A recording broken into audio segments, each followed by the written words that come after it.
Called Minding Your Mind, and it's outside of Philadelphia, Pennsylvania. It's where we go into middle school, high school, and colleges, and we're able to share our story of mental health recovery and also other messages. Now, 1 in 4 of us here may struggle with a mental illness, but we know sitting here that every single one of us, 100% of us have mental health. 100% of us go through things, whether it's trying to, be perfect in school, or having, our parents going through a divorce or a breakup, or failing a test home. She said she went right home and looked at her mom and said something's wrong. Marched right up to my bedroom, not even knocking, and looked at a definition from the textbook.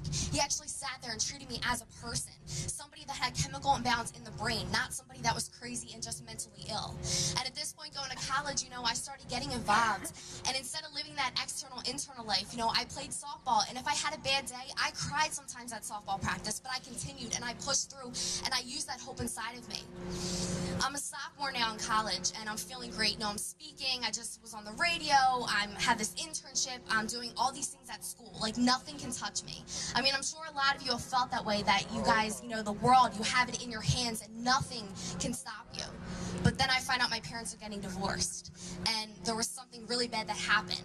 And so now, I think that my life's perfect, and my OCD is getting worse. My depression is getting worse. I can't get out of bed because my parents are getting divorced. So it was at that point where, I laughed, and I was like, life isn't perfect. It's never going to be perfect. There's ups and downs, and there's always going to be ups and downs. But it's not what happens. It's how we cope and how we react.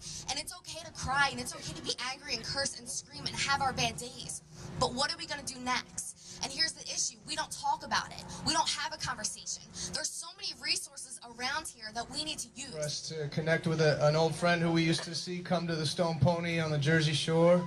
And he used to come with a bunch of friends and cause a ruckus, and they were our favorite fans around. And we used to play the Stone Pony every year, and every year Kyle and his buddies would come, and it's just it feels really good to be here and to think about him and his family, and to think about the good that can come from something like this, and like what Melissa was saying about being aware of what's going on around you.